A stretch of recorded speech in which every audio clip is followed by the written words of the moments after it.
All right. Good evening, everyone. Welcome to the Auburn Gresham Roundtable. This is Roundtable number 18. Today is April 28th, 2022. I'm very excited to see the community here again on this platform that started in May of 2020 as a result of the coronavirus that forced the department and the city to respond in a way that we were still able to engage neighborhoods and stakeholders in the various communities that we serve, and still are all offering and able to communicate with you all to get the best out of what we're trying to accomplish, which is transform Chicago's communities. As you all know, this neighborhood has a significant, tremendous level of investment being poured in that if we get it right, will make Auburn Gresham the live, work, play jewel centerpiece in the Invest Southwest portfolio of neighborhoods in the mayor's vision for transformative development in Chicago. So I just want to highlight again that not only do we focus on the RFP at 838 West 79th Street and 757 West 79th Street, but there have been a number of other investments, such as the following: the Auburn Park Station, which for years was programmed and planned for this neighborhood, it's finally arrived. That's going to be a $30+ million investment brought to us by our friends at the state, RTA, Metro. And we appreciate the hard work that Senator Collins did in behalf of that project for years. And so, as you know, the city played a partner in that by providing a lot for a park and ride. And you now all see that the site has been cleared, and now we are awaiting construction of that project. There's also at 650 West 83rd Street, the anaerobic digester Green ERA shared site with Urban Growers Collective, a site that's going to transform a long city site that was vacant for years after being a city pound for cars. It's going to be a site where they're going to create 400+ jobs in various technologies. And that is also a $35+ million investment that will synergize very well with the Auburn Park Metro Station and the influx of people coming to this community to work. There's also, developments happening along the Halsted corridor. Afro Joe's is a new development. There's a number of NOF recipients over the last 2 years in this community. We have a number of opportunity sites. The mayor's office has done a greening initiative to, try to beautify some of these locations along the corridor. We just have a lot of,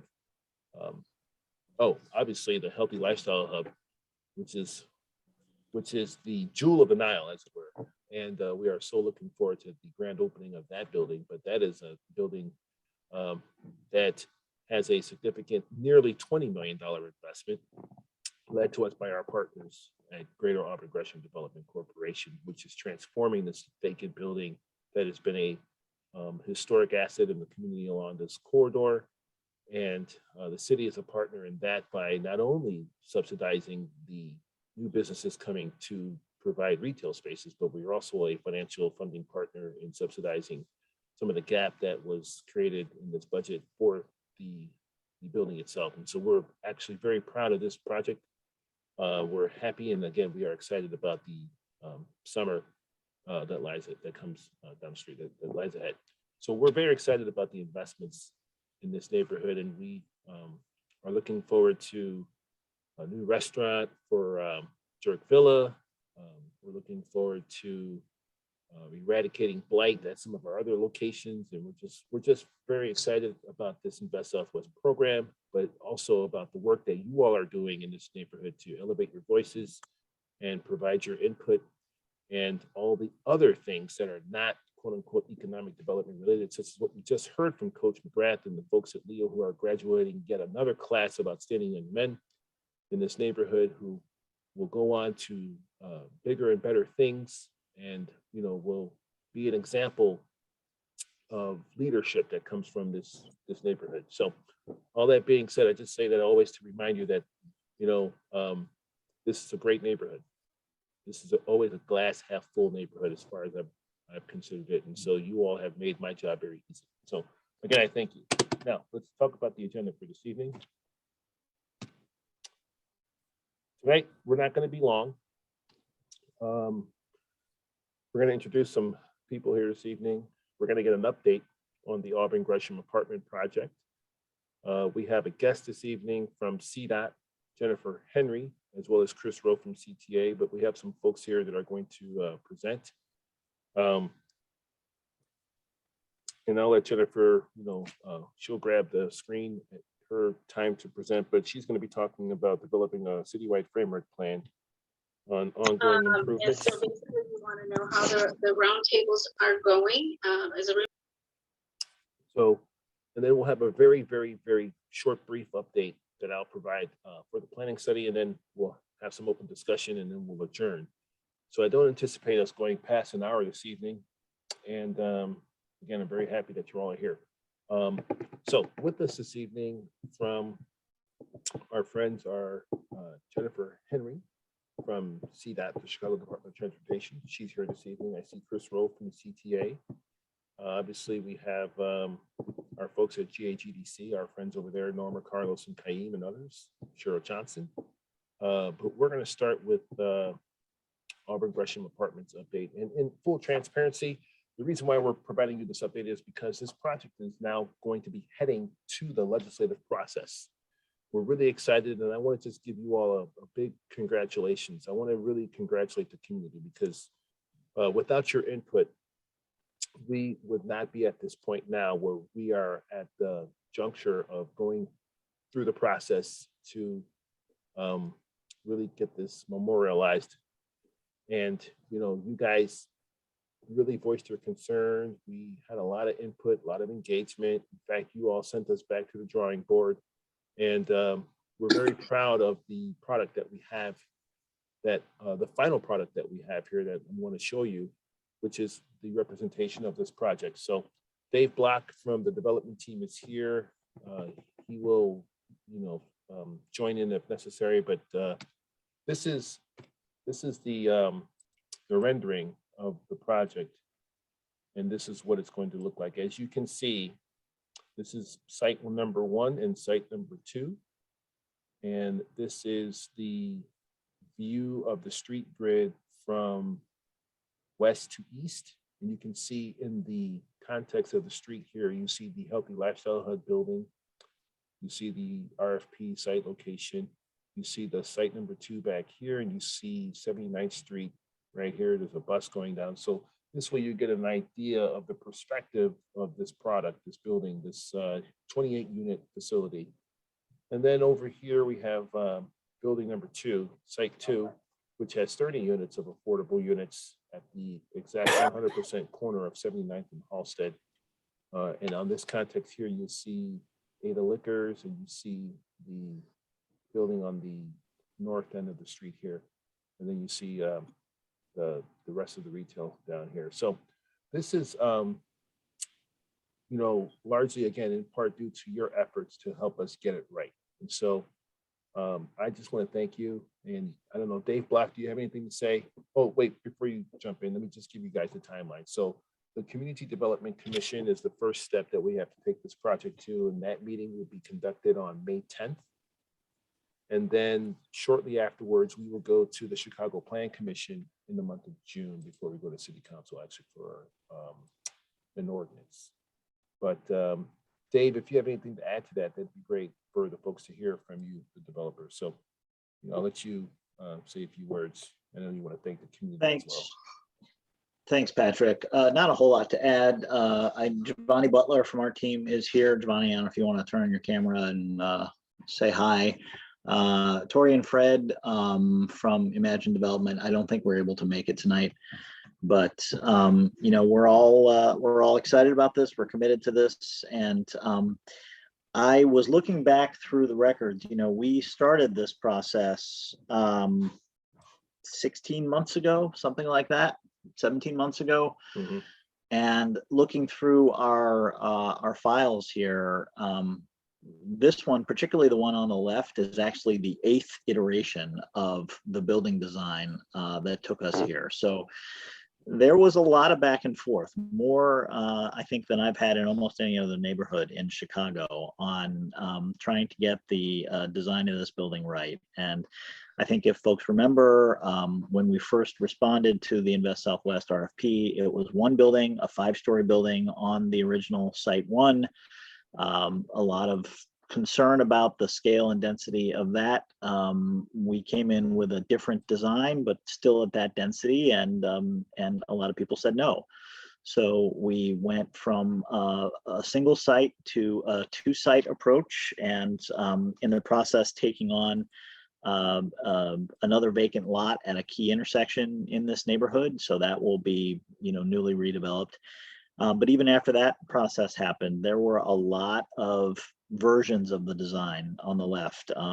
If you remember, there was a red brick version that had a much more steeply angled approach, and let's just say that sometimes architects hold tight to their visions for a long time. So it took a lot of back and forth to move the design forward. But I want to thank GAG DC in particular for their contributions, but also Alderman Moore, who had a lot to say about this. And I think ultimately the design we ended up with owes a lot more of a debt of gratitude to the Healthy Hub building across the street. We've tried to be more sensitive to that building in color, in pattern, in scale than what we had before. So I think it's a stronger product, and we appreciate everybody's participating in what's been a 16-month odyssey here. So we're heading to the finish line.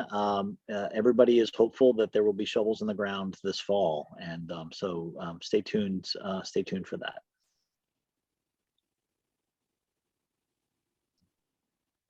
Hi, Patrick. This is Rhea. How are you? Yeah, hey, Rhea, go ahead. Yeah, I saw your question. I was trying to come off mute, but go ahead. Feel Okay. free to Yeah, discuss. Feel free. We'll spend a couple minutes on this, not too much, but go ahead. Okay. So not an architect, but been talking to architects. So how close is does the actual building look to the rendering? So this is a rendering of what it might be, but will this actually be what it looks like? This is what it will actually look like. The wonderful thing about using computer-aided design these days is that the same tool that the architects use to produce a drawing like this is the tool that they use to produce the technical drawings that they give to the contractor to build. So, the scale of the building is right. The way the bays work on the building has a little bit of a hint of a zigzag is right. The balconies on the building on the right. The colors I think are out there. Everybody has opinions on colors, but I think we've spent a lot of time and energy working on the colors, and I think they are closer to what we're all envisioning. So what you see is what you're going to get. And that is. So did the brown go away? It did. Okay, great, thank you. Is there another photo that this one is great yet small? Is there something that we can see that is larger and closer up so we can get a better view of it? Yeah. So Patrick, you want to talk about? We can certainly get people copies of this image that they can use, sure. But I don't have another view ready to go for this presentation, but yeah, I have another view that's not as flattering as this. It's just a basic building from the other direction. So you'll be able to see it from the east looking west, and it's just a building with no background, and you'll get another idea of it. But this is essentially, I wanted to show it and capture it as it is in the street and how it is in the massing, right? And so you can see the context of, like Dave said, you can see it in relation to the Healthy Lifestyle Hub, and you can see it in relation to the rest of the street. Now, I want to also keep in mind here, I want you all to keep in mind that I actually think this is actually to scale with consideration to the Streetscape program, which is coming to Auburn Gresham, which again is another $11.2 million investment by the city. That we're having to kind of redesign this street and make it more safeable, passable, but this is going to offer more pedestrian space for the building as you know, this is going to widen the sidewalk in some of these areas, in particular this one here at 838, which will give more of an experience for pedestrians and folks who want to sit out front in this lobby area. If you guys will remember from previous renderings, there's going to be a courtyard space here underneath the bridge. And so this is just going to be, I think, an awesome building. And yes, Ria, this is actually what it's going to look like in terms of scale. And so like you'll see this building in, by next year. So for me, if there are some other photos of it, because I can't really tell. I mean, I can see the one on the corner, but it's a distance view, so I can't really tell what it looks like. Patrick, can you zoom in on your screen? Just blow up the image on the left. Yeah. Just And control. Patrick, can you speak louder? Oh, sorry. Can you all hear me? I had the, sorry. I hear you okay, Patrick. Oh, okay. But I hear you. I hear the other gentleman much clearer than I hear Patrick.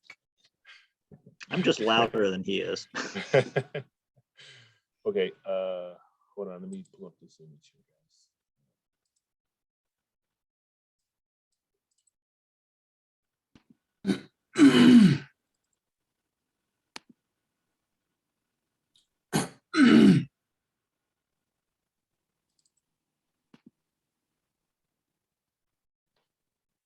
I'm gonna bring up one more. While you're making it bigger, I do have a question.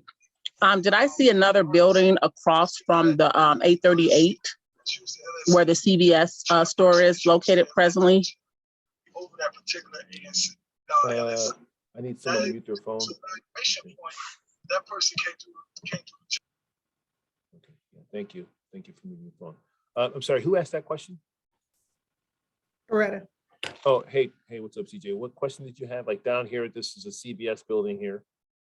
And then there's the building across the street from CVS at the northeast corner of 79th and Halsted. Is that what you're referring to?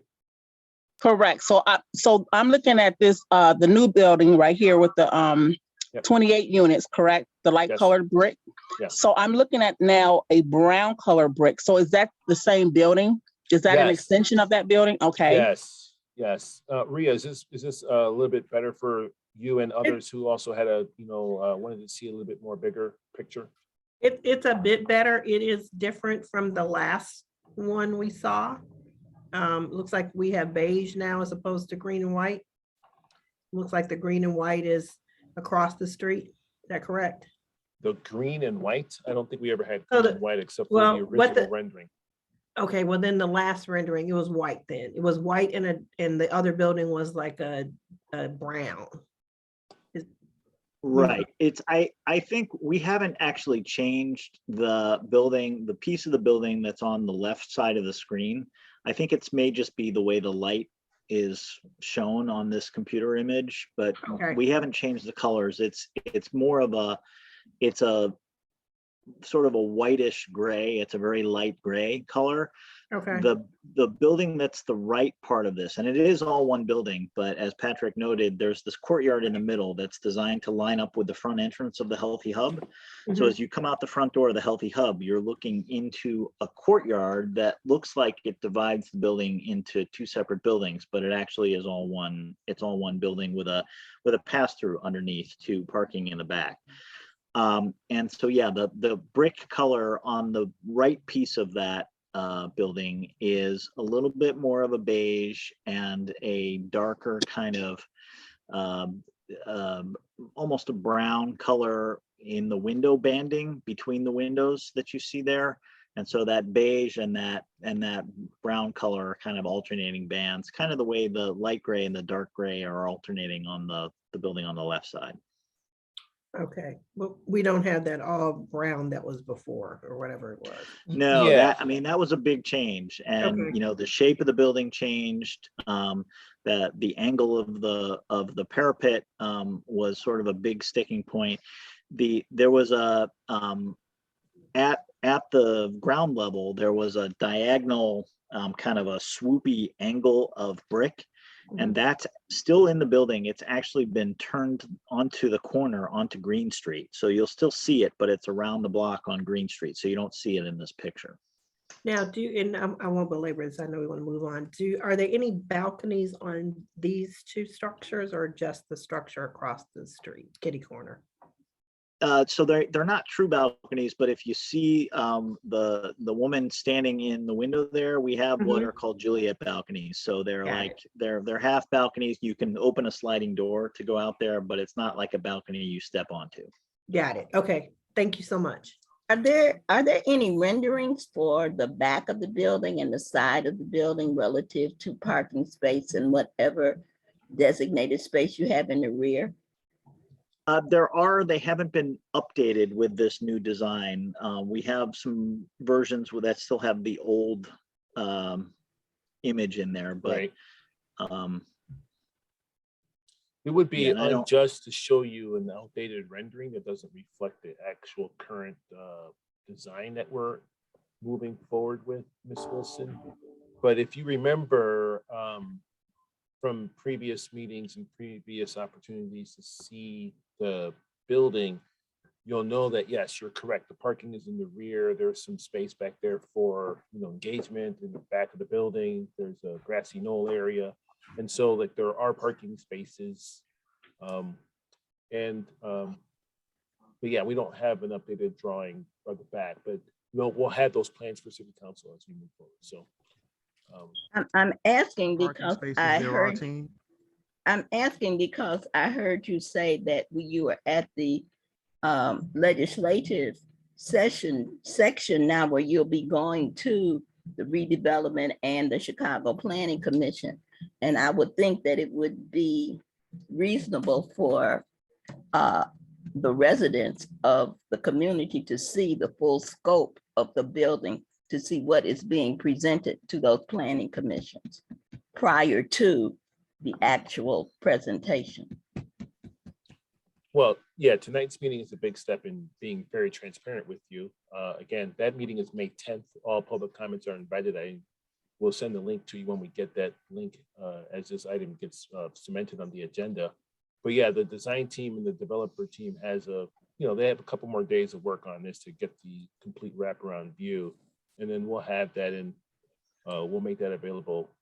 Certainly it'll be part of the public record once it's presented. But just so you know that at the CDC, as opposed to if this were, for example, at the CDC, we will put together a PowerPoint presentation that will show the building context, tell the story, and exactly make the request for us to designate this group as the developer. We'll show as many renderings and pictures of the project as necessary, but it's not like it's a site plan meeting that doesn't require us to show every single floor plan and elevation and all that. But we'll have enough detail in here to convey the project and sell the story and provide enough images that will capture the heart of what this development is. And so again, that'll be part of the public record. And as soon as the design team gives us the complete set of the revisions that reflect the current design, we can talk about making that available to you guys. But I would certainly just alert everybody that the images that we've seen in the past that were largely unchanged in the rear of the building as the project made progress through the different progressions of design probably are going to be the same thing in terms of the back of building. Dave, am I right? yes. Yeah. So we can expect the one-to-one parking spaces still in the rear. We can expect the courtyard space here in between the buildings that give acknowledgement and honor to the 839 building across the street. You'll have those views. And again, there will be plenty of outdoor space, or there'll be, outdoor space for residents in the rear of the building. So yeah, you'll see all that business. Hello, guys. This is Philip Mr. King. King. Yeah. Yes, and so would that, sorry about the extra noise in the background. Would that be one space per apartment? Yeah, it's one-to-one parking and plus a few additional spaces for the community. So it's certainly at least 28 spaces. Dave can give the exact details. I don't have that plan up. I'd have to stop share and bring up the design set, but For the most part, there are additional spaces set aside through our conversations to respond to community, but certainly is one-to-one for the Okay. residents. Yep. Yep. All right. And then what about the building down the street? So I know there are two sites. Will there also be a parking garage for that site as well? No, there's no parking garage. Okay. Yeah, there's just there. So this building here doesn't have to have the one-to-one parking because it is in closer proximity to transit. And so this is a ETOD building, and they'll be seeking a variance or parking relief. But yeah, there is parking in the rear, but it's not one-to-one. Okay. How many, can you share how many, what are the total number of parking spaces? The site that you're looking at on the screen is 28 parking spaces for 28 apartments. The other building at the corner of 79th and Halsted is 15 parking spaces for 30 units. Do you all see my screen? Do you all see two images? No, we just see the one, Patrick. I think you're only sharing the Yeah, one. Okay, got it. All right, how about that? You see my screen now? In one of the other earlier presentations, I'm almost sure, and I'll go back in my notes, that there were going to be additional parking spaces that would also allow for persons from the Healthy Hub to be in, to possibly use some of those spaces. That's not true then? No, so the way we've structured this, there are 24 parking spaces in a gated lot on the back of Site 1. And then there are 4 parking spaces plus one. We're working with ComEd now to see if the electric pole that's off the alley there is going to allow us to do 4 or 5 off the alley. But there will be either 4 or 5 parking spaces off the alley that will be outside of the gated parking area for the use by people at the Healthy Hub or whomever. So that concept is still in the program. And in the evening, when those spaces are, when the Healthy Hub is closed, residents or anyone else can park there. Hi, David. How are you? In the 4 spaces? Fine. This is Pat Hill. I have a question. Yeah. Okay, so I'm looking at Site 1, and I noticed that there's going to be 28 units, and you might have answered this question before, and I probably wasn't paying attention. In both of the buildings that are adjacent to each other, are there going to be apartments in both buildings or just one? So the building on Site 1, it's made to look like 2 buildings, but it's actually only 1 building. And But they're separate, but they're adjacent. I mean, they have a little cross thing.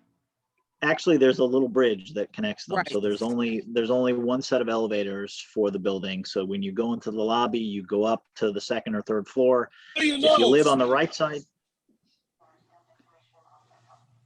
Yep. Okay, go ahead.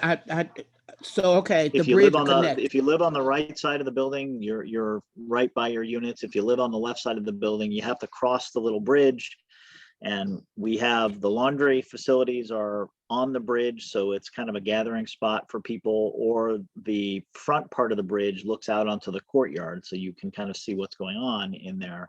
And then you walk down the hall to your unit. So Okay. it functions like any other apartment building, but it's made to look like 2 different buildings. Okay. Interesting. Thank you. Okay.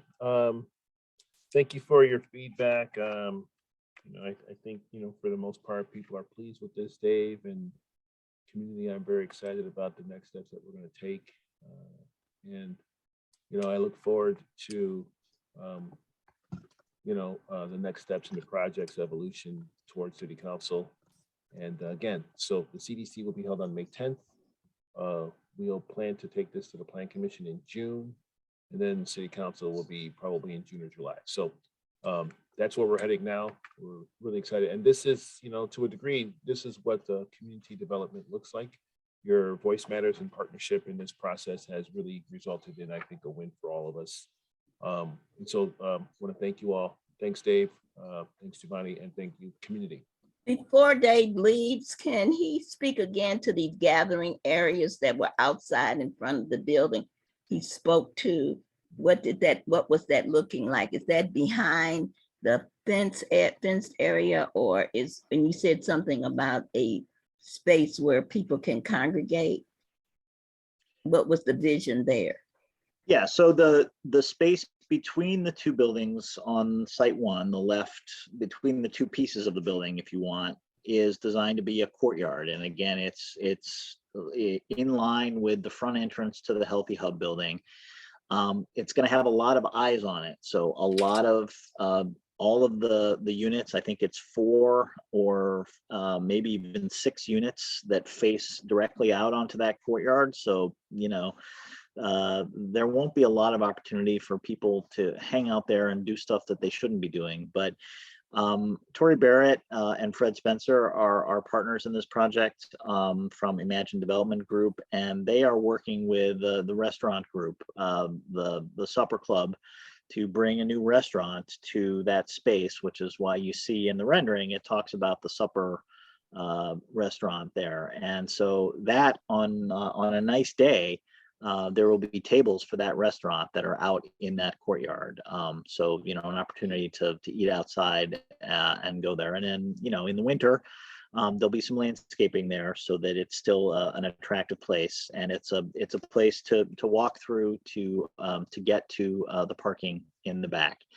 On the second site, you see how the building kind of steps back a little bit from the corner. So there's a taller portion, and then if you look kind of on the left side of that rendering on the right of the screen, the building steps back a little bit from 79th Street. So there's a little bit of a plaza in that area, and it's designed to be a seating area. You know, but it's also really primarily the entrance to the residential lobby of the building. So provide just a little bit of landscaped pedestrian amenity on this part of 79th Street, just enough to create a sense of scale for the street. Thank you. Thank you, Ms. Wilson. Appreciate it. Yes, I was going to have one more question, guys. Who's this? Who's this? Mr. This King? is Philip King. I had another question. Yes. All right, let's let this be the last. It was regarding the, I know we talked about the parking, but the Healthy Hub, you mentioned that residents would be able to park there after it closed. Would they have some type of pass, or, you know, I know parking was one of the issues, but just making sure at least the residents of those places have a place to park. With the other building, would they have like a pass, or would they be just making sure they wouldn't be penalized or towed for parking there? With, you know, would there be a arrangement with the Healthy Hub for those? So that's a great question. And typically in our developments, we do have a contract with a towing company. And when, you know, residents move into our development, we ask them to provide us with, you know, their license plate number and all of that, so that we know that, you know, their car is on the list and they're not going to get towed. We also have a provision like, hey, if you're going to have a visitor, you got to let us know so that they're not on the tow list and all that. I think we are open to working with the neighborhood to find, you know, to set up our parking management situations so that it works for the residents of this building and it's not burdening those people who live in the streets immediately adjacent to the property. So the idea is that we are going to have on site one pretty much enough parking for everybody in the building. On site two, as Patrick mentioned, because it's closer to the train, it's closer to both the 79th and the Halsted buses. There's not one-to-one parking there, but it's also a little bit further away from most of the residential parts of the neighborhood. Indeed. Well, thank you. Thank you. The design, it's been a while since I've been on the calls here, but just looking how we went from the high rise to kind of the two separate sites, it's a great discussion and great community involvement here. So happy to see what it'll come and what it will become. But definitely looking forward to just brightening up that 79th Street corridor, giving it more of a downtown feel. Patrick, I know you mentioned that there was also a street grant available. Would that also kind of be the installation of those newer lights and some steel garbage cans in the neighborhoods and things like that? Is that what you were thinking? Yeah, the streetscape is going to look at how to do all that and incorporate that into the program. As you might know, the streetscape program has an engagement component to it, and so they're still doing that part. And I think they're going to be having a meeting coming up soon. And also, the management of it will be by the city in terms of the long-term maintenance. But also remember, we have our partners at GAGDC, which manage SSA 32 and 69 in the neighborhood as well. And so there'll be plenty of eyes on this street here going forward. But yeah, CDOT has a wonderful program set up for this, and we'll have them at a future roundtable to debrief further about it. But they do have their own engagement piece with that as well, and so folks have kind of seen the plan. If you want to email me, I'll put my email in the chat, and we'll get you a copy of the streetscape plan as presented a couple meetings ago. So let me know if you want to see that, Mr. King. Okay. Indeed. No, great work here, guys, and I think this is certainly going to help get a home for that new home for whomever's coming for that CVS space that's sitting on the corner as well. So hoping to get that filled in to bring some more vitalization to the community. And another thing I know will be a park. That'll be nice to see here too. I know we're getting a lot of business and commerce and but no, this is great work, team. And thanks for inviting me out and sending that reminder link as well. All right. Thanks a lot. Thanks a lot. We're going to move on the agenda here, folks. We've got Jennifer Henry here from CDOT, who will be, and thank you everyone for voicing your input on that. So Jennifer Henry, I'm pleased to introduce one of my colleagues over from the Department of Transportation. She's here to talk about a program here that CDOT is launching called Better Streets for Buses, where again, CDOT is developing a framework, a citywide framework plan for ongoing improvements in the neighborhoods. So I'm going to stop sharing and let Jennifer take over. And Jennifer, welcome to the roundtable.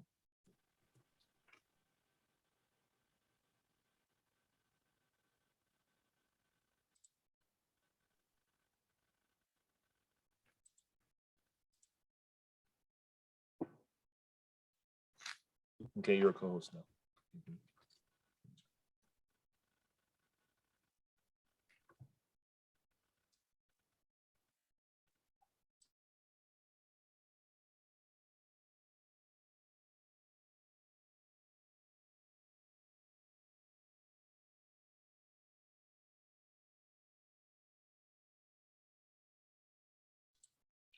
Hey, Jennifer, your main channel's on mute.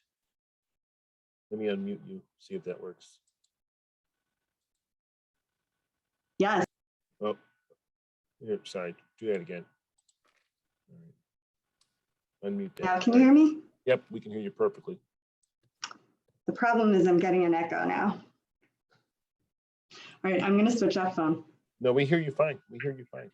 Okay. Yep. Does that work okay? Yeah, we hear you. You're coming through great on our end. Yeah. All right, my connectivity earlier today was coming and going, so I just wanted to try to do it by phone, but nope, you're all good right now. You're all we'll good. Just do this. Okay, so I do want to just make one correction here. So I'm not from CDOT, I'm from CTA as well.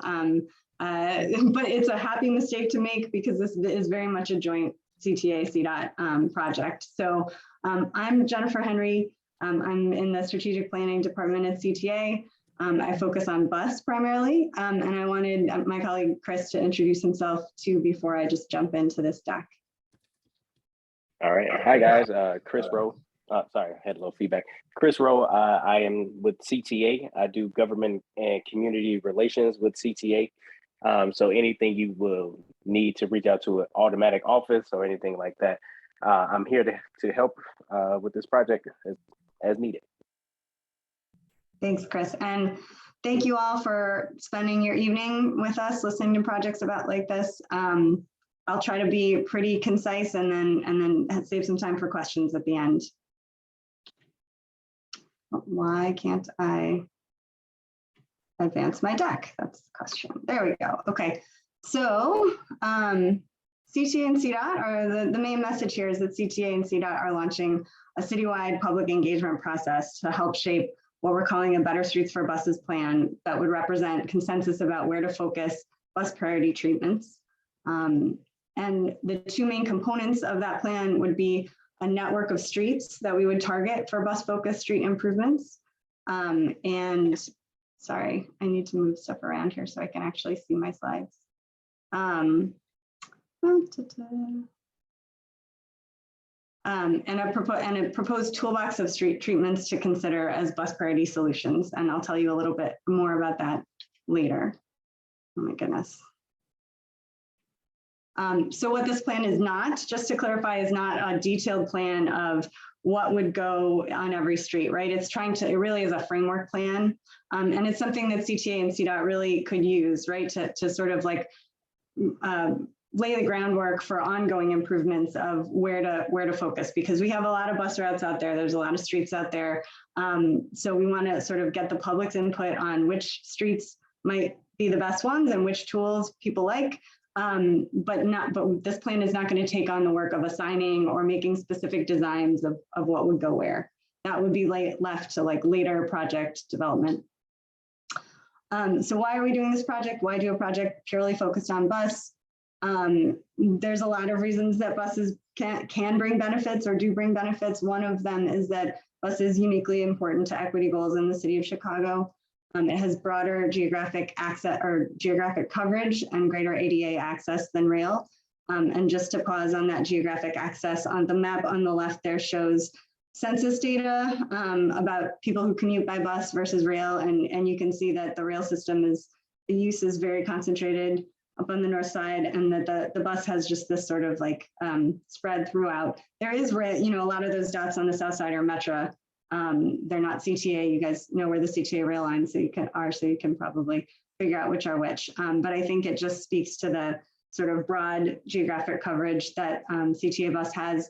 96% of Chicago residents have a bus within a half-mile walk. And the stat for rail is more like 60%, I believe. So all of this makes it an affordable transportation option that many low-income residents and communities that have been historically disinvested depend on. So what do we mean by bus priority? So these are a couple of examples that are already out there. You may or may not be familiar with them. Loop Link is downtown. It's got big shelters and bus lanes. Jeffrey Jump is on, most of the treatments for that are on Jeffrey Boulevard between 83rd and 67th. The bus priority zones, there is one actually nearby. There's one at Halsted and 79th. It's on 79th at Halsted, rather, I should say. The bus priority zone approach is more of like a spot treatment. So sort of like a short stretch of bus lane on one of our slower areas, as opposed to like a full corridor bus lane, right? I should say bus priority is not just about bus lanes, it's about signal treatments. So you have a project on Ashland and Western that is about giving buses some advantage with traffic signals. And it can also just involve making the waiting area better, right? Expanding the sidewalk space for a bus stop. We've got a couple examples of that too. So again, the two main components that are sort of up for comment, I mean, we'll take whatever comments, right? But the two things we really want to get comment on are the proposed network and the proposed toolbox. And you can access those to look at in a number of ways coming up later. Just wanted to show you a little zoom in of what the proposed network is in your area. So in general, the blue lines are what we're proposing to be the network, but this is very, very much open for comment. We picked these on a combination of factors of ridership, higher frequency, lower bus speeds in some cases, and geographic coverage, just to make sure it would be a complete network.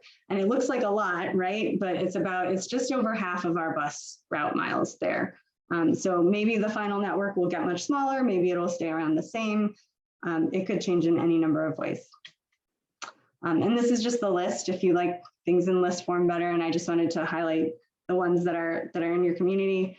And then also 79th is an ISW corridor. So we put that one in yellow. So this is the full list of proposed corridors, and the ones in blue are the ones in your area. So a little bit about the proposed toolbox of bus priority treatments, right? There are things that could either help streamline the bus movement, right? Keep the buses moving, not stuck in traffic, reduce bus travel times, improve the experience, the pedestrian experience of accessing the bus. So it could be making a street crossing better, and making the stop waiting area better. And then trying to make trips more reliable and comfortable overall. There are 21 tools proposed in the toolbox. They're in 3 different categories of like intersection-based, street-based, or sort of sidewalk-based or bus stop-based. If you want to explore it, I will show you how. At the end here, the project timeline, just quick overview, we launched last week. We've got a 6-week public comment period during which we're just trying to get the word out in lots of different ways, including coming to the ISW roundtables. And we're going to have 3 virtual public meetings. I have the dates later on. And then at the end of May, we'll be looking at all the feedback that we get, trying to synthesize it, review it, and figure out how to incorporate it to revise the plan.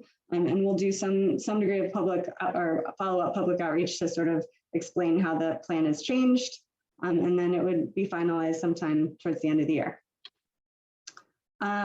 So this is all the ways that you can possibly engage. The website is really a big tool for us. We developed this plan during the pandemic, and we knew we were going to have to lean somewhat heavily on virtual because we couldn't depend on being able to do a lot of in-person meetings.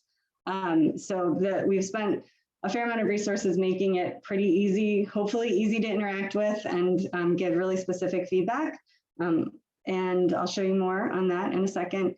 The public meetings, as I said, are upcoming the next couple of weeks. Here's the dates and times. You can register that for them on the website, or we also have a phone number you can call as well, but they are virtual public meetings, which I forgot to put that word on this in this bullet point. So you would need a computer or a phone to participate. Although there is a dial-in option actually, but you wouldn't be able to see the slides.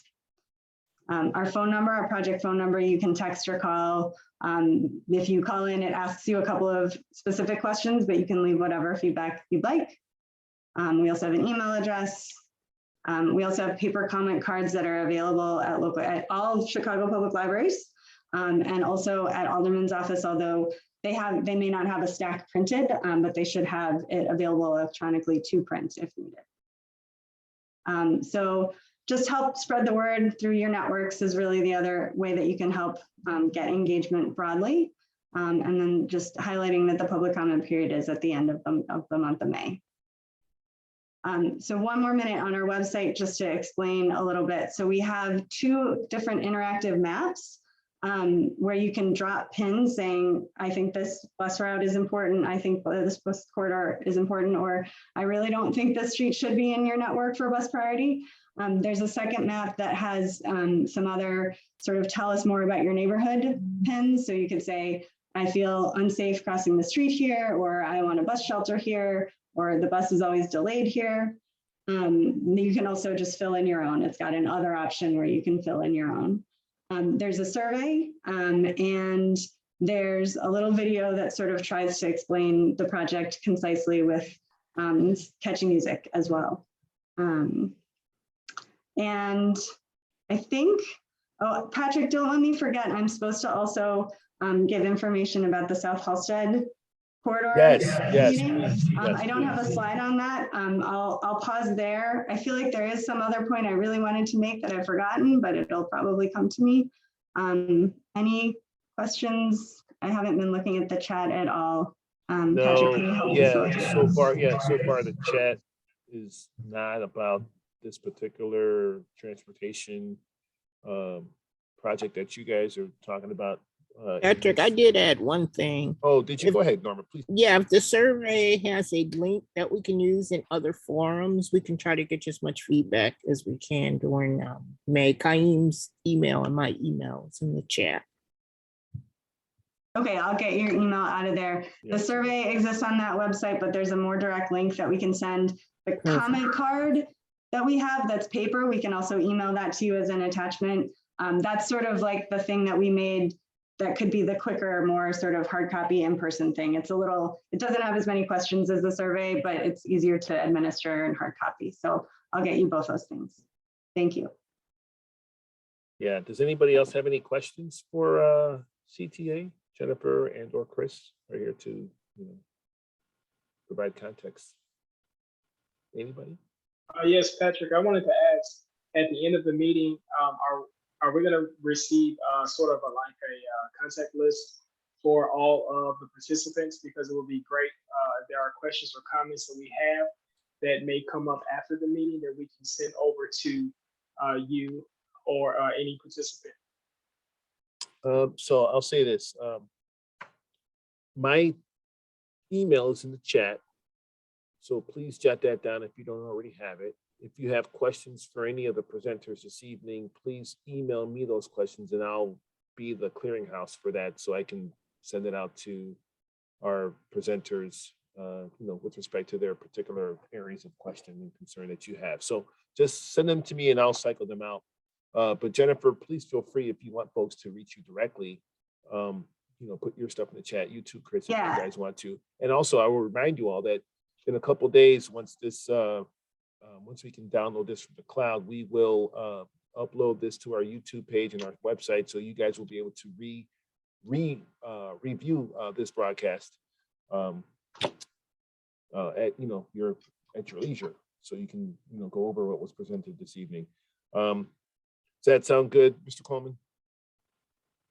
Shamari? Oh, Shamari, that's you. Yes, sir. Definitely. Oh, yes, sir. Man, yes, sir, it is. Okay, all right. How's it going? This is being recorded. We gonna talk afterwards. Okay. You better believe it. Man, okay, brother. Okay, man, this is all right. Okay.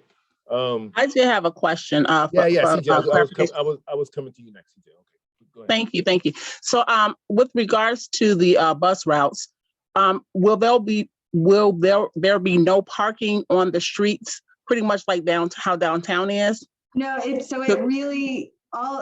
sorry, I'm not cutting you off. No, go ahead, Jen. So the toolbox of street treatments includes various configurations of bus lanes, but also signal treatments and things that don't really affect the street configuration at all. So it really would depend then on any given street. If we decided to focus on it, we would develop a design based on that street, and depending on the parking needs and the curbside needs versus the bus needs, that would sort of be hammered out at a later time. Some of the configurations do have trade-offs involved, right? But it doesn't always have to be parking. And if you're not doing a bus lane, it might not have any impact on the street configuration at all. Does that answer your question? Sort of, but I'm visual, so I'll have to just see how that looks when you do the rendering. Thank you. Sure. The toolbox, I didn't actually point this out in the slide, but there's a ideas wall toolbox thing where you can click on all the different tools and see a visual for them. Okay. It's also available as just like a downloaded little booklet too, if that's your preference. Okay, so those are both on the website. Thank you. Jen, was that South Halsted? Was that going all the way to Harvey? Did I remember you guys saying that before? Yes, and that's a good segue. We do have a public meeting for that project too, which is coming. That project is led by PACE, but we're a partner on. And the public meeting is at May 10th at 5 p.m. And for those who aren't aware of this project, it's a corridor project that goes from Harvey TC to 79th, and it's South Halsted, but then it includes portions of 79th and 95th that connect over to the red line. So the corridor is kind of an F-shaped, right? And so it's a project to develop bus enhancements. The things that are being proposed there's a few short stretches of bus lanes, but it's mostly signal treatments, the pulse stations, and some other enhancements. So if you there's some nice visuals that and renderings that they've developed for that. And that is still a project in planning. It is not fully funded, et cetera, but we're hoping to be competitive for some federal money for that. So if you'd like to learn more, May 10th at 5 o'clock. I think also that that public meeting will be posted after it'll be recorded and posted because it will be virtual as well. So you can visit either CTA's website or PACE's website to learn more. And I'll drop a link from CTA's website in the chat. Okay, thanks a lot. I hear that echo. Yeah, thanks a lot, Jennifer. Okay. So we had Jennifer, we had CDOT, we had the development now. I'd like to,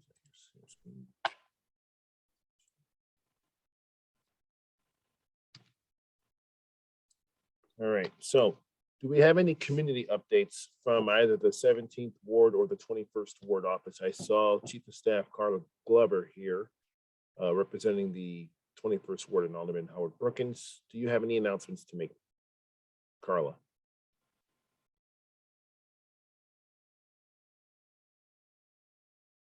Okay, maybe she dropped off. I don't see Sean, the new Chief of Staff, or the Alderman here this evening from the 17th. Well, Sharon McCoy is here. Hey, Sharon. Hey, how are you, Patrick? All right, I'm doing well. Don't have any updates at this time. Okay, thanks for following the proceedings this evening and representing the office. Thank you.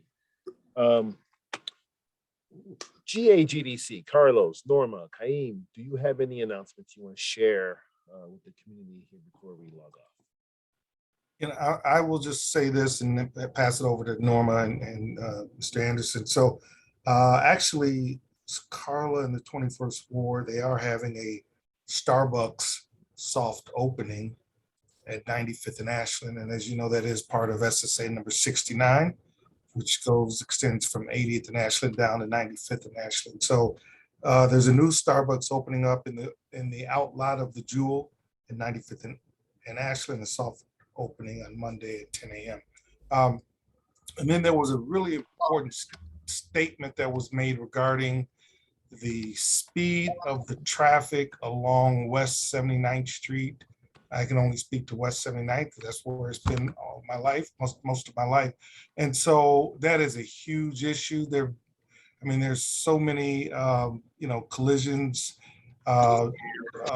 damage to property. And unfortunately, there's been pedestrian and vehicle collisions, certainly around Leo High School. And I will say that part of the CDOT study and the planning process is really focused around addressing the average speed of cars in West 79th Street from essentially Damon to the Dan Ryan. And so I think, Patrick, you mentioned a couple of meetings ago, there may have been a CDOT presentation. And so one thing I want to say, the science says the speed of the vehicles is directly related to the width of the street. And so the science says if you reduce the width of 79th Street, you also slow down the traffic. I want to park it right there. And so when CDOT returns, hopefully at our next meeting or the next planning meeting, they can talk about the advancements on the study around reducing the speed of traffic and collisions on 79th Street. No, you bring up a great point. I think Ms. Murphy also echoed your sentiment in the chat regarding the crosswalk or the need for a crosswalk and some calming effects. I think that's exactly what the Streetscape project is going to do with the way they're looking at, addressing the 79th Street corridor with, like you said, reducing some of the width that, like you said, Carlos, you hit it spot on. You should be working for CDOT. But absolutely, there is going to be a traffic calming impact to that, which will hopefully result in reduced speeds. But certainly, I think we can safely predict based on data a greater reduction in fatalities and incidents of collision incidents on the corridor. So, but yes, let's wait for the expert to come back to the roundtable and/or when they announce their next meeting, let's aggressively market that and encourage everyone here who has that concern about traffic impact and transportation along the corridor, attend that meeting and bring your energy, your observations and your comments to the group with Chad Ogren and Lubica Benick. And, I'm sure that right now, prior to construction, is the time for us to put our input in so that they actually know and hear from us directly what types of initiatives and measures that we want the streetscape plan to incorporate for us, the residents here, and people who work, live, and play and do business in Auburn Gresham. So thank you for your update, Carlos. I know that we look forward to a much more comprehensive update at the next roundtable, which brings me to our schedule here.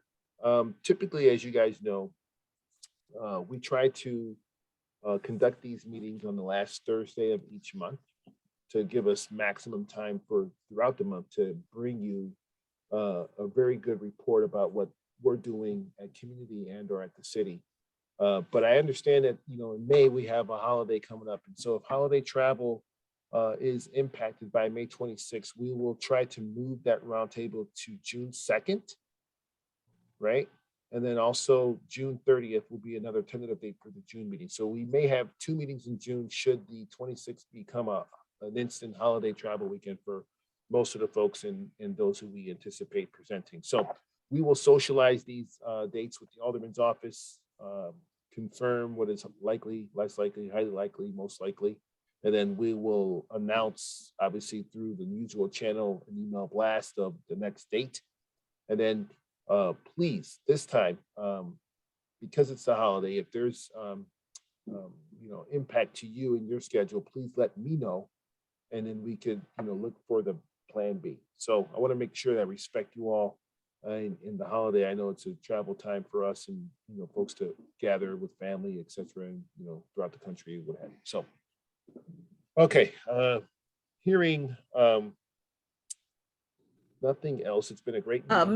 Mr. Burgess, I have a question. Oh, yes. If I may. Ms. Wilson. Sure, Ms. Wilson. I understand that the Healthy Hub is going to have the opening this summer.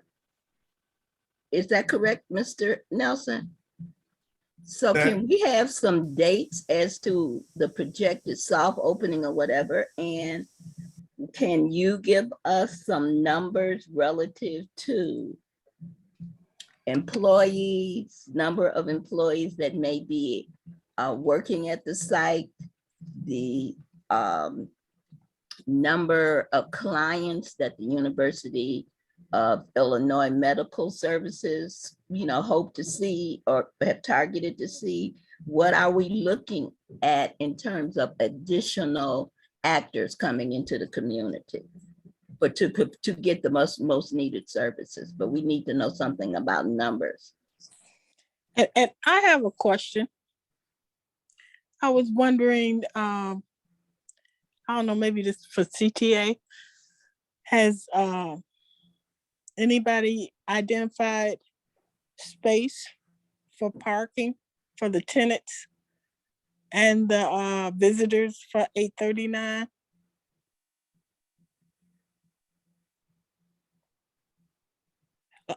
Hello? Yeah, Carlos, you're on mute.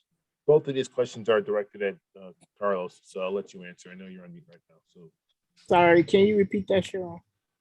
Has anybody identified any space for parking for participants and visitors for 839? Yeah, that's what I put. Go ahead. No, you go ahead, Norma. Yeah, we do, Cheryl, have some solutions that we're working on. And until they're almost jailed, and when they get final, we're signing some space leases and things like that. We'll present to the group. So we'll be fully ready. We should be at our next meeting. Patrick, if you could put the hub at the top of the agenda, because remember the last meeting, we cut it short because we let the digester go over, and we thank everybody that stayed to the end. But that, Ms. Wilson, we owe you a whole presentation, and so that's going to be at the next one, okay? Thank you. We would appreciate it. You're welcome. And also the on the renderings that we were shown, there was the separate club, and I did put a statement in the chat. I've heard it spoken to a number of times, And we would like to know Mr. Barrett and his team have not been here on 2 of the occasions that the site was presented. To me, it's disrespectful, but let's even scratch that. We need to know what the supper club vision, what is it looking like? What are you serving? What are your hours? What are your capacity? Those are things that we need to know because we're living with the Healthy Hub and what they will be needing. And we need to know what is the supper club going to be. Okay, so let me just address that real quick, and I'll let this be the last word because I know that we're over time, and that's a great question. Thank you for all your comments and your participation for everybody joining this evening on the roundtable. But let me just say this. I didn't know everybody was taking attendance, so that's great, Ms. Wilson, for that record. I appreciate you sharing that with us. However, I will say one thing. The development team has offered on a number of occasions for this group of people and anyone else who is extended through this group to take a tour of the supper club so that you can have a firsthand experience to see them and how they operate their business over in Washington Park at the Clio building over at 55th Street and I believe Michigan Avenue, where the supper club is right now. I would like to know by voice vote, how many of you have taken them up on their offer and actually went over there with Tori to see the business and see for yourselves under that condition with the host touring you to see the building and understand how their floor plan and their game plan is over there. How many have done that? I have gone over and I have seen the site and I know people who have seen the site. Okay, that's fine. But That's fine. the neighborhood where that site is, I know, Miss Wilson, hold on. Are apples and oranges. Thank you, Miss Wilson. I just want to get this question answered by the audience here. We have 37 people remaining on the call here. I want to ask, I see Norma raised her hand. So Norma took up Tori Barrett's offer to actually tour the site under a controlled situation to see their operations. You may have been there on your own, or you may have had some eyewitness testimony to how the business is conducted. But I just want to know who has taken up their offer to see their business. Just a correction, Patrick. I actually went there to eat.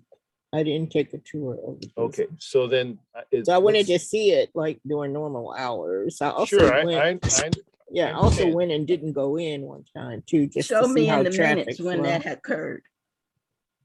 Okay, let me know when that was offered. That had to be when we met in person. Miss Wilson, are you serious? Yeah, I'm serious. You're seriously. I'm always I remember. Are you doubting? I remember Patrick. I'm he not offered. doubting.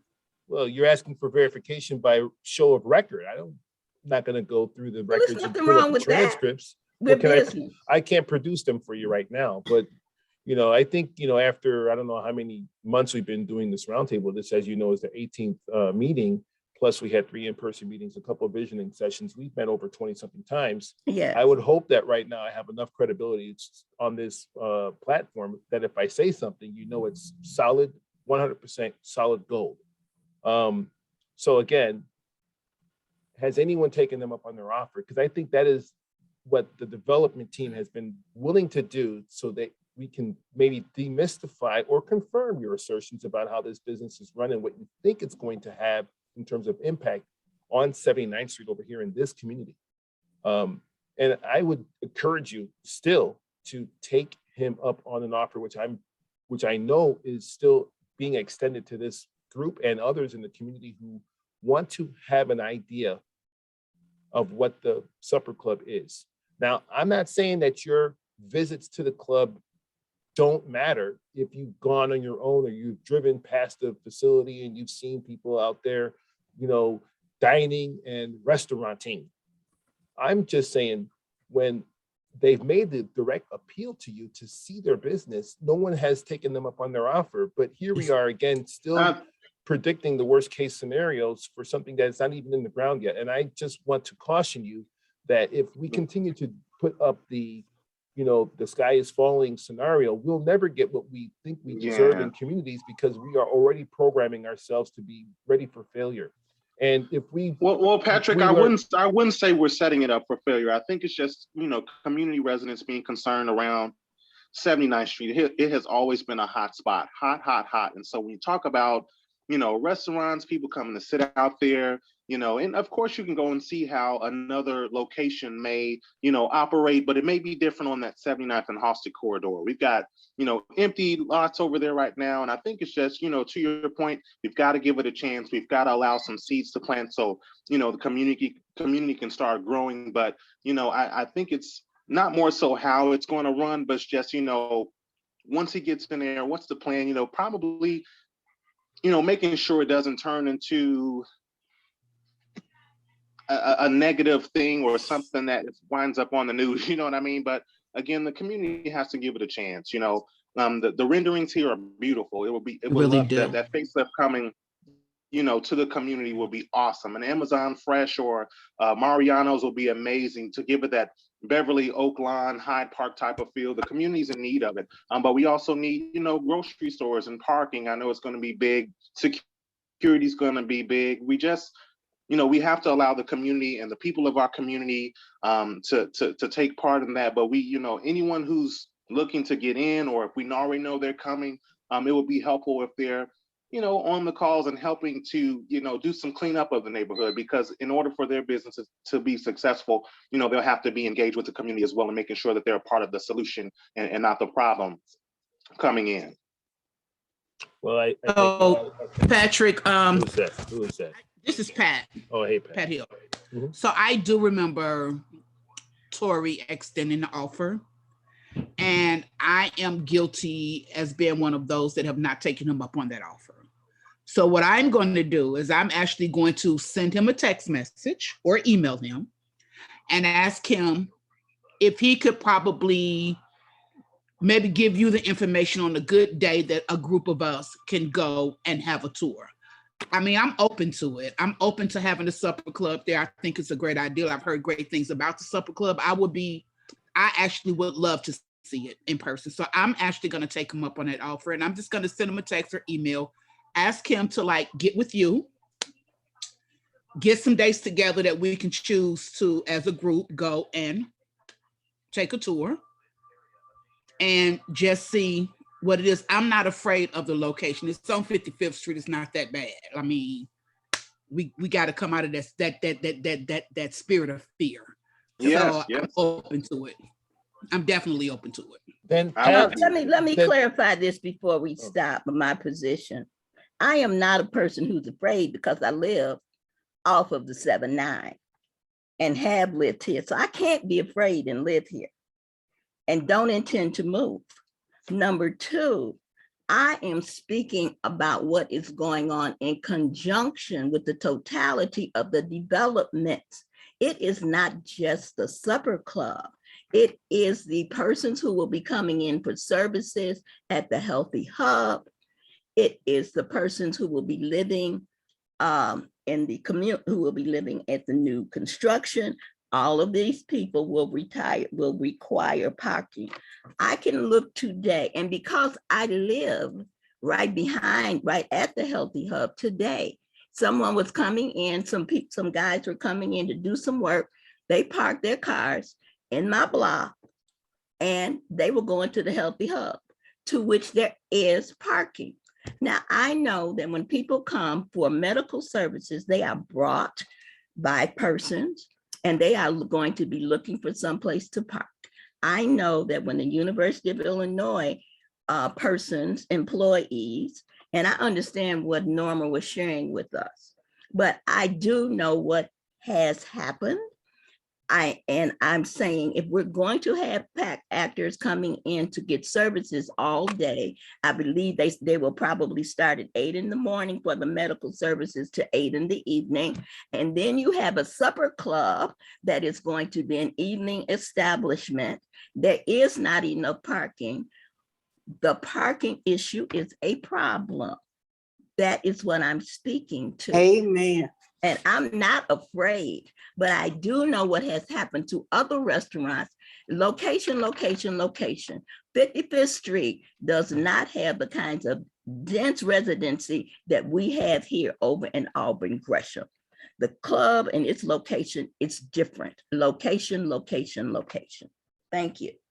And I'm going to continue to sing the song because I live here and I know what will happen. I'm not afraid. I'm not poo-pooing it. I know we need businesses because I was here when there was businesses and a plethora of businesses in the 60s, in 63, 64. So I know what it looked like, but I'm not going to be painted as though I don't want something. I don't want what might come as a result of a separate club when we already have the Healthy Hub, who is going to be serving the community also. Thank you. Love you all. We love you too, Ms. Wilson. And I think your voice matters, and we continue to, hear you when you speak. And I look forward to seeing you at the next public in-person meeting that hopefully we can, have in the future. I'm just saying, I want you all to take up the developers' offer to see how they run their business. That is going to be a productive opportunity for you to learn more about them and what they plan to bring to this community. As you all know, we need dining in this neighborhood. It's a good thing. Let's encourage that. Jerk Villa is expanding. We have a need for that. So let's continue to encourage it where we can. I think everybody here would love to see more options for folks locally to dine locally, reduce the leakage that is existing in Chicago all over the place from folks going to the suburbs or other parts of town. And keep those dollars local, reinvest in your neighborhoods, create jobs that sustain people who live and who have an opportunity to walk to work. That's a great thing. Let's do that. Okay. Now, I thank you all for your time. This has been a great night. Carlos is still here, so it's all good. All right. And again, we'll see you at the next roundtable. And again, we'll send you the information for the CDC once we get that agenda item secured. But just know the date is May 10th. The meeting usually is at 1 o'clock, and we'll send the link. You can check on the city's website. All right, everyone, have a great night. And again, thank you for joining us at the roundtable. Patrick, we signed up for a committee. What is happening? Oh, yes, sorry. Meeting? Yes, What's okay, happening? Yes. You know what? Yes, thank you very much. Thank you. Yeah. Whew. Thank you, Ms. Wilson. You on point tonight. You on point, man. You on point, girl. All right. So, quick update. We have now 13 volunteers, and that now recruiting period is closed. We have 13 citizen, resident, stakeholder volunteers that will join a number of folks who are quote unquote, part of the the steering committee. And then a meeting notice will be sent out shortly for us to begin the process of working. So Daniel from Hauser Levine, our consultant, is here this evening. Daniel, just confirm, is that true or not? Yes, it is. Yeah, we're still finalizing the whole roster. Yep. Just get the logistics setups, and then once we have it finalized, we'll send a meeting notice. So we're just getting started with the process. Yeah, and then you're on that list, Ms. Wilson. We have you. I think you're in the #1 position because I just want to make sure you know that. Okay. All right, everybody. Yes, Norma, I got your note. We'll talk about it. Absolutely. So yes, this is going to be great. Yeah, thanks, Coach. I'll be there with my football. All right. Thanks, everyone. Good night. Have a great evening. And we'll see you at the next roundtable. Thank you. This was a very informative session. Yeah, I think so. Good night, Carlos. See you around. All right, Dan. Bye, Take Dan. care. Good night, everybody. Good night. It started, it went to jail. They haven't